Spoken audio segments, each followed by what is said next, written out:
Fog lights और extra accessories लगाने के लिए स्टेटर कॉइल को हमने पहले ही अपग्रेड कर लिया था, लेकिन एक बाइक के इलेक्ट्रिकल सिस्टम में जो भी कंपोनेंट कमज़ोर रह जाएगा वही बॉटलनेक का काम करेगा। इसी कारण से जो पल्सर 135 का स्टॉक रेक्टिफायर है, इसको हम अपग्रेड करेंगे ऐसे मॉडल से जिसका रेक्टिफायर थोड़ी सी ज़्यादा पावर बनाता हो। लेकिन इस काम के लिए कोई प्लग एंड प्ले सोल्यूशन नहीं आता, तो पुराने रेक्टिफायर का जो माउंटिंग ब्रैकेट है इसको काटने से शुरुआत करके और जगह को थोड़ा सा ग्राइंड करके नए रेक्टिफायर के लिए माउंटिंग ब्रैकेट को वेल्ड करना पड़ा। तभी जाके इस बाइक में हम पावरफुल रेक्टिफायर को माउंट कर पाए, और इतनी पावर बाइक की स्टॉक वायरिंग हार्डनेस नहीं झेल पाती, इस कारण से वायरिंग को भी सूटेबली अपग्रेड करना पड़ा और प्रॉपर साइजेस के फ्यूजेस भी लगा दिए ताकि किसी भी तरीके से रिस्क ना रहे। शुरुआत करते हैं बाइक के साइड कवर को निकालने से। इसके बाद सीट को भी निकालना पड़ेगा और हर बार की तरह फ्यूल टैंक को तो निकालना ही पड़ेगा। फ्यूल टैंक सिर्फ एक 10 mm के बोल्ट से अपनी जगह पे लगा रहता है और इसमें 3 पाइप लगे रहते हैं। एक कार्बोरेटर में जाता है, एक ईवैप कैनिस्टर में और एक ड्रेन पाइप। साथ में कनेक्टर भी होता है फ्यूल लेवल इंडिकेटर के लिए। सबको डिस्कनेक्ट करने के बाद ही फ्यूल टैंक को आप उठा पाएंगे। खैर ये जगह काफ़ी टाइट है क्योंकि पहले ही कुछ और कंपोनेंट्स मैंने इंस्टॉल कर रखे हैं, जैसे कि एक तो ये ब्लिंकर मॉड्यूल एक्स्ट्रा मैंने लगाई थी। अब इससे पहले कई बार रेक्टिफायर ख़राब हो चुका है, जहाँ तक मुझे याद है 2 बार तो मैं बदल चुका हूँ, क्योंकि मेरा बाइक का लोड काफ़ी ज़्यादा है, काफ़ी सारी डिवाइसेस इससे कनेक्टेड रहती है। फॉग लाइट्स हैवी हो गई, हेडलाइट ज़्यादा पावर कंज्यूम करती है और मोबाइल फ़ोन का चार्जर भी काफ़ी ज़्यादा बिजली लेता है। इस कारण से रेक्टिफायर बार बार ख़राब होता है और अब इसी को हम अपग्रेड करेंगे। सिंगल फेज़ में कोई भी ऐसा रेक्टिफायर आपको नहीं मिलेगा जो काफ़ी ज़्यादा पावर हैंडल कर पाए इसके मुकाबले, क्योंकि ये जो है NS200 में लग के आता था। इसमें रेडिएटर फ़ैन भी है, हेडलाइट्स भी पावरफुल है, इस कारण से ये थोड़ी सी ज़्यादा पावर आउटपुट करके देगा इस वाले के मुकाबले। ये तो खैर टिपिकल बेसिक बाइक्स में लग के आता है, बहुत ही कम पावर आउटपुट है इसके कंपैरिजन में।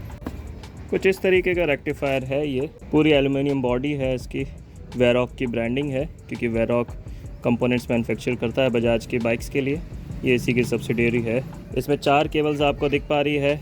2 जो ब्लू कलर की केबल्स है ये ऑल्टरनेटिंग इनपुट लेता है इनसे, रेड कलर पे पॉजिटिव आउटपुट देता है DC में, और ये नेगेटिव ग्राउंडिंग के लिए जो हम यूज़ करते हैं कॉमन रहती है। इसका कनेक्टर थोड़ा सा अलग तरीके का है, इस वाली बाइक के लिए हमें थोड़ा सा मॉडिफिकेशन करना पड़ेगा। इसका कैपेसिटर काफ़ी अलग तरीके से इन्होंने लगा के दिया है, इस तरीके से ये भी लग जाएगा।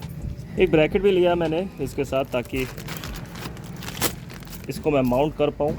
ये वाला जो ब्रैकेट है 3 फेज़ रेक्टिफायर रेगुलेटर के लिए है, इस कारण से इसके जो होल्स हैं थोड़ा सा फ़र्क है इनमें, तो इसको भी हमें मॉडिफाई करना पड़ेगा या ग्राइंड करके पहले तो दोबारा छेद करेंगे और फिर दोबारा से इसके नट्स को वेल्ड करना पड़ेगा। इस ब्रैकेट की बात रही तो जो NS200 बाइक है उसमें ये सीट के नीचे लग के आता है, लेकिन यहाँ पर कोई मुझे बहुत सूटेबल जगह ऐसी नहीं दिख पा रही जिस पे मैं इसको लगा पाऊँ। आइडली मैं चाहता हूँ कि इसको आगे की तरफ लगाऊँ।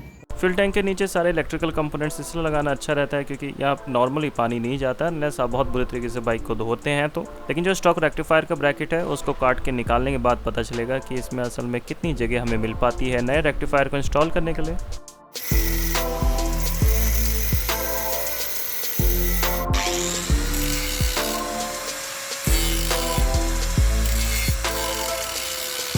कटिंग और इनिशियल ग्राइंडिंग के बाद भी काफ़ी मटेरियल बचता है, इसको भी प्रॉपर्ली घिसना पड़ेगा।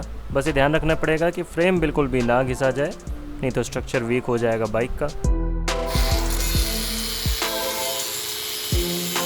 लकीली इतनी जगह में मिल गई है कि नए रेक्टिफायर का माउंटिंग ब्रैकेट इजीली वेल्ड हो जाएगा, बल्कि पहले के मुकाबले ज़्यादा रिजिडिटी देगा ये फ्रेम को, क्योंकि बीच में एक पत्ती भी वेल्ड करेंगे हम जिसमें माउंटिंग ब्रैकेट टिकेगा।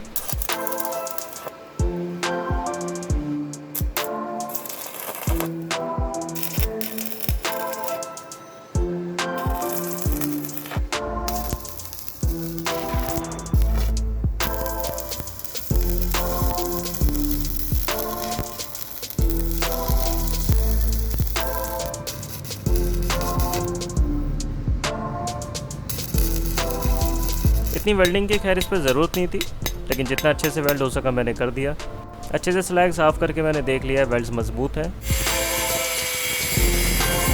और फाइनली बाइक पे वेल्ड करने से पहले इस माउंट को एक बार पेंट कर लेते हैं। पेंटिंग के लिए मैं एशियन पेंट्स का एक्रेलिक स्प्रे पेंट इस्तेमाल कर रहा हूँ। ये जल्दी सूख जाएगा और वेल्डिंग करते वक्त ख़राब नहीं होगा। जहाँ से पत्तियाँ वेल्ड होनी है उस जगह पे मैंने स्प्रे पेंट नहीं करा है।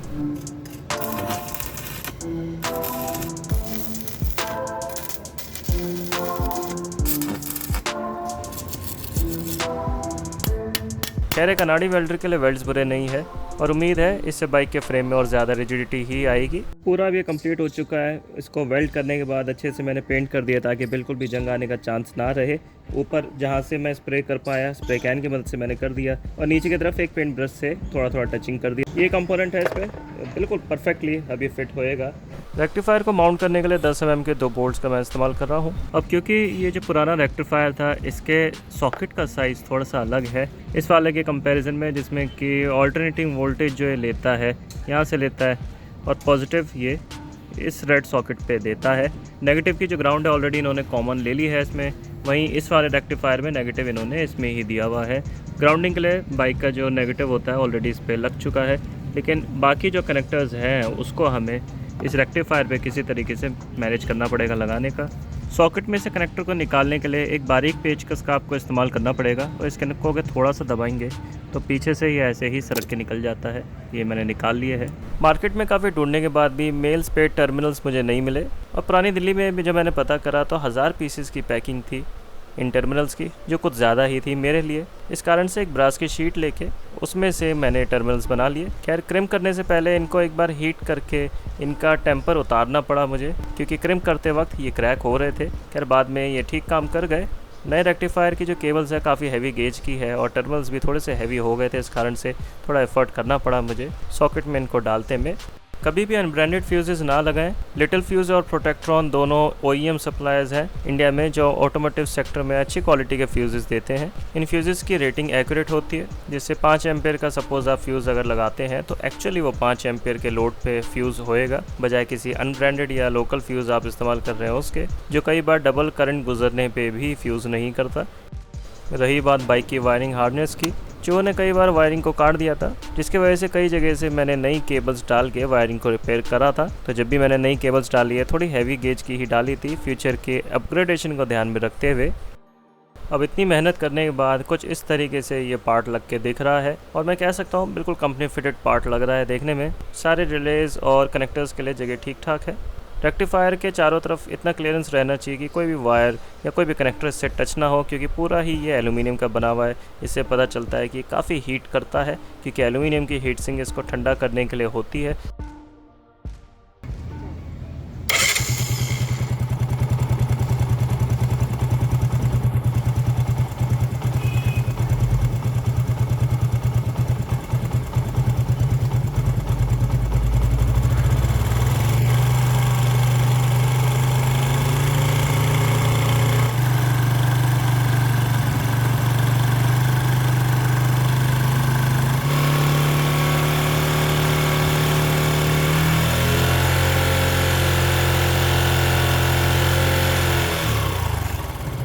रेक्टिफायर अपग्रेड करने के बाद बहुत से चेंजेस भी इसमें मैंने देखे हैं पहले के मुकाबले, क्योंकि पहले जो रेक्टिफायर लगा हुआ था इतनी पावर का नहीं था, सिंपली कि इंजन पे लोड डाले। लेकिन अब जो हमने रेक्टिफायर लगाया काफ़ी अच्छा खासा करंट बनाता है।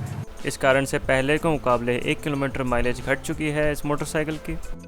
अगर सारी लाइट्स आप ऑफ़ कर देते हैं तब ये दिक्कत नहीं आती। जब आप लोड डालते हैं इंजन पे, लाइट्स ऑन करते हैं, तब ही ये माइलेज का आपको ड्रॉप देखने को मिलेगा। इसी तरीके से परफॉर्मेंस में भी हल्का सा ड्रॉप आए, यानी पिकअप इसकी थोड़ी सी कम महसूस होती है अगर सारी लाइट्स आपने ऑन करी हुई है और बहुत ज़्यादा आप एक्सप्लोरेट करना चाह रहे हैं। और वहीं अगर आप लाइट्स ऑफ कर देते हैं तो कोई भी पिकअप में इश्यूज़ नहीं है, पिकअप एज़ इट इज़ है।